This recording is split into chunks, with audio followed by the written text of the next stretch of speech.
Hi అండి, నేను మీ Lakshmi village ఫుడ్స్కి స్వాగతం. అందరూ ఎలా ఉన్నారు? బాగున్నారా? నేనైతే బాగున్నానండి. మీ లక్ష్మక్క పాలకూర మీల్ మేకర్ కర్రీ తోటి మీ ముందుకు వచ్చింది ఈరోజు. ఇది ఎలా నేను చేసుకుంటున్నాను అనేది మీకు నేను క్లారిటీగా చేసి చూపిస్తాను. ఎక్కువ మసాలాలు అవి ఏమి లేకుండా తగుమాత్రంగా వేసుకుని చక్కగా చేసుకుంటే చాలా అంటే చాలా బాగుంటుందండి. ఈ మిల్ మేకర్ పాలకూర కర్రీ ఎంతోసేపు టైం పట్టదు, మనకి ఈజీగా చేసేసుకోవచ్చు, తొందరగా అయిపోద్ది అనమాట. ఇది రోటీ చపాతీలోకి, పూరి పులకాలోకి, రైస్లోకి చాలా బాగుంటుందండి. ఎవరైనా కానీ ఇష్టపడలేదు అన్న వాళ్ళే ఉంటారనమాట, అంత బాగుంటుంది. నా పద్ధతిలో నేను చేసుకుంటాను కాబట్టి అలా మీరు చూపించేస్తాను. వెళ్ళిపోదామా వీడియోలకి. ఈ మిల్ మేకర్ పాలకూర కర్రీ ఎలా చేసుకోవాలో చూసేద్దాం. తగినంత ఆయిల్ వేసుకుందాం. కొద్దిగా ఆవాలు, కొద్దిగా జీలకర్ర, ఒక 3 రెమ్మలు కరివేపాకు,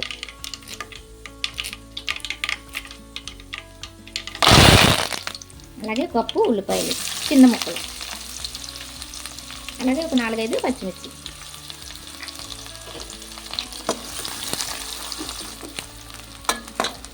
ఉప్పు వేసుకుందాం, తర్వాత చూసి వేసుకుందాం. సరిపడా వేసుకుందాం ప్రస్తుతానికి. కాలపతి తర్వాత వేసుకోవచ్చు. 1 స్పూన్ పసుపు. ఉల్లిపాయ బాగా ఎరగొచ్చేంత వరకు ఫ్రై చేసుకుందాం. అలాగే అల్లం వెల్లుల్లి పేస్ట్ 1 స్పూన్. ఫుల్గా అల్లం వెల్లుల్లి పేస్ట్ కూడా పచ్చివాసన పోయేంత వరకు ఫ్రై చేసేసుకుందాం. అల్లం వెల్లుల్లి పేస్ట్ ఫ్రై అయిపోయింది కాబట్టి పెద్దది ఒక టమాటా చిన్న ముక్కలు కోసుకొని వేసుకోవాలన్నమాట. టమాటా కూడా ఫ్రై అయిపోయింది కాబట్టి పాలకూర కడిగి వేసుకోవాలి. ఇది 2 కట్టలండి. శుభ్రంగా 4-5 సార్లు కడుక్కోవాలి, ఇస్తే అది ఉంటుందన్నమాట.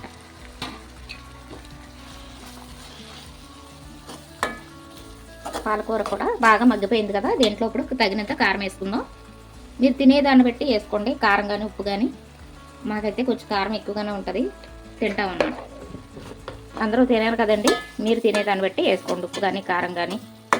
ఇందులో పులుపు ఉండదు, అందుకే టమాటా వేసాం కాబట్టి పులుపు లేవులు సరిపోద్ది. అలా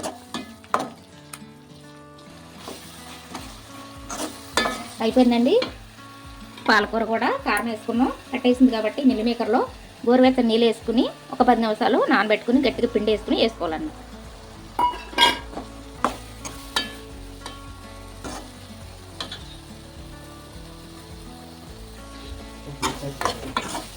మగ్గిపోయింది కదండి. మిల్ మేకర్ కూడా మెత్తగా ఉంటాయి కాబట్టి మనం వేడి నీళ్ళలోని నానబెట్టి వేసుకున్నాం కదా, మెత్తగా ఉంటాయి కాబట్టి ఎక్కువసేపు ఏమీ ఇవ్వడం అవసరం లేదు. కొన్ని వాటర్ వేసుకుందాం.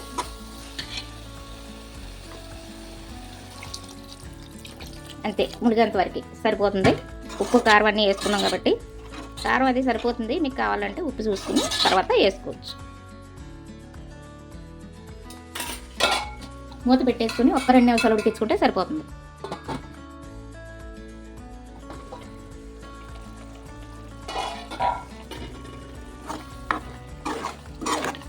దగ్గరికి వచ్చింది కదా, ఇప్పుడు కొంచెం మసాలాలు అయితే ఏమి వేయొద్దు, నేనైతే వేసుకోను. మీకు కావాలంటే మీరు వేసుకోండి. నేను కొంచెం ధనియాలు జీలకర్ర పొడి వేసుకుంటున్నాను, 1 స్పూన్ సరిపోతుంది. మీకు కావాలి అనుకుంటే వేసుకోండి, ఏం పర్వాలేదు. అక్కర్లేదనుకుంటే మానేసేయండి. నాకైతే ఇలాగే బాగుంటుంది, నేను ఎప్పుడు ఇలానే చేసుకుంటాను. చాలా అంటే చాలా బాగుంటుంది. ఉప్పు చూసుకుందాం.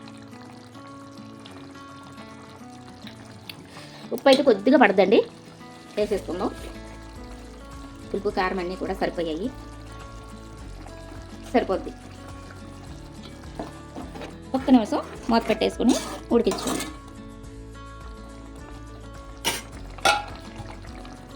1 నిమిషం అయితే సరిపోతుంది.